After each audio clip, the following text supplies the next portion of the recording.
чат GPT бар ғой. Сол чатқа қазір адамдардың барлығы өздерінің данныйларын айтады, өздерінің секреттерін айтады. Вообще ешкім білмейтін құпияларының бәрін, өмірлерінде не болып жатыр, соның барлығымен чатпен бөліседі. Яғни сіздің данныйларыңыз, сіздің құпияларыңыз, сіздің секреттеріңіздің бәрі қазір интернет желісінде сақталып жатыр. Кейін, енді қазір емес, кейін сіздің данныйларыңызды сол арқылы сатып алу мүмкін болады.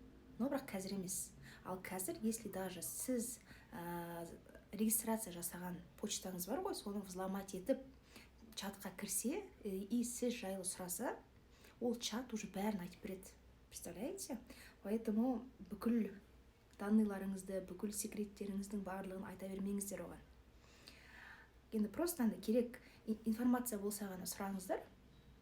Ал өздеріңіз туралы енді прямо анандай секреттеріңізбен онымен бөліспеңіздер.